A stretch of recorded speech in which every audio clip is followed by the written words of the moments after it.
Perhaps the biggest difference between having a hobby and having a creative freelance business is clients, paying clients, people who actually want to spend money on your services.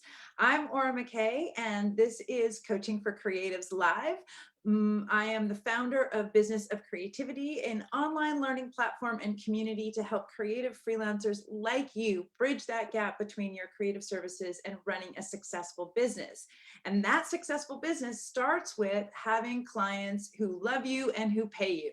And for many of us, sort of pre 2020, we had gotten into a rhythm of where we would go to look for and find clients. So if you're joining me here live, I'd love to hear in the comments, has there been any difference for you?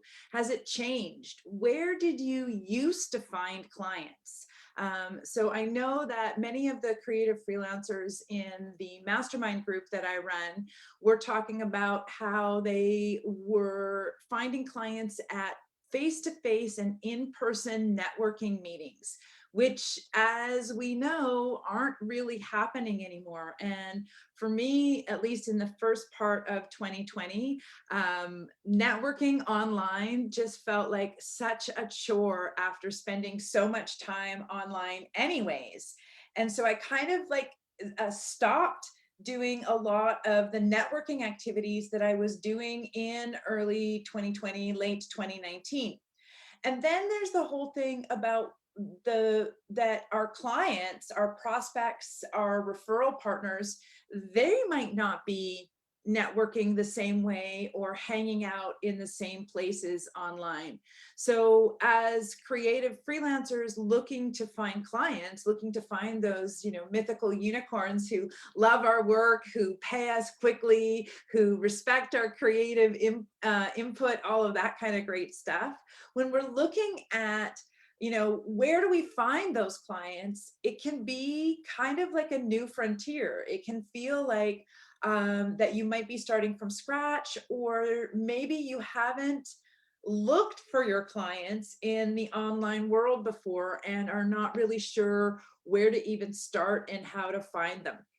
So first of all, I want to speak to the fact that most of the time when we are networking or we're looking for clients online, we're not actually looking for clients. We're looking for prospects. We're looking for leads. We're looking for potential clients. And a lot of times people can be potential clients for a very long time before they're ready to hire us, or before they have enough of a need to convert from liking us and following us to wanting to actually hire us and move into that next step. I have a lot of people that I follow and I encourage and comment and engage with, and I'm thinking, when I get the chance, when I'm going to go and invest in my SEO, I'm going to hire that person. And when I get the chance and I can go and invest in this, I'm going to hire that person. And so you very well might already have some raving fans that are just waiting for the opportunity to hire you, which is great. So where can you find more of those?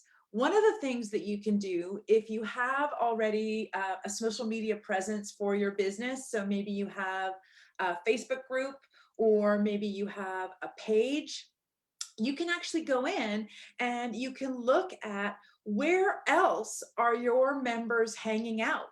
What other places could they be found?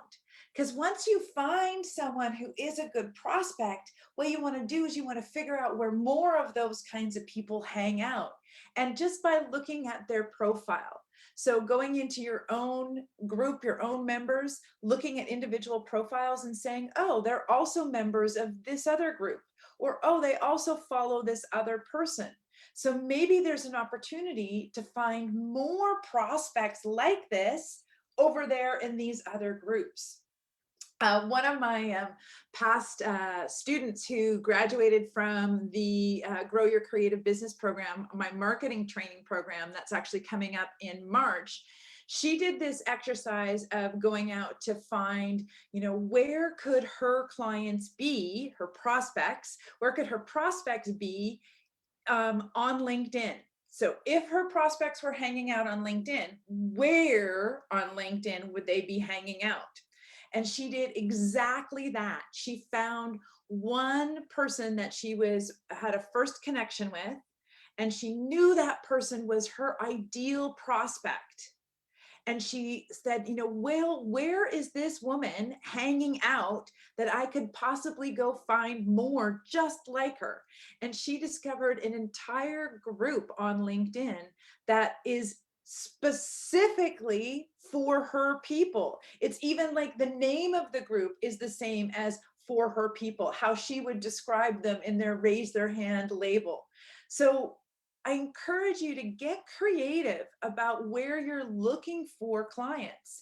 The other thing to do is, if you really want clients, you want those paying clients, instead of looking out there in the world for strangers and for people that don't have any idea who you are yet, or what you do, or what makes you different, or anything about you, those are the hardest people to sell to. Those are the most challenging people to convert into becoming clients, because they need to know you first, which they don't. And then they need to really like and trust you in order to hire you for something invisible. We're selling creative services. We're selling a promise. We're selling our credibility.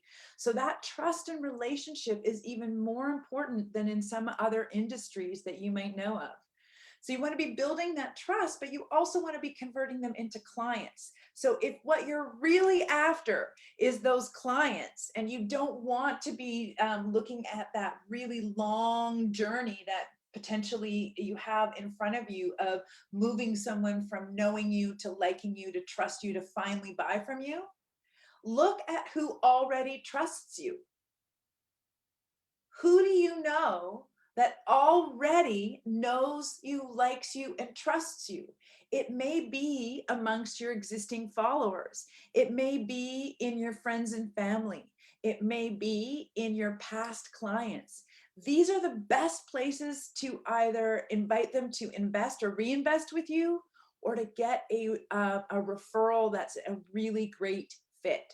So two big points today on coaching for creatives is to get creative about how you're leveraging the people you already know to find more clients like that, and how are you leveraging the people that already like and trust you to get referrals for possible clients.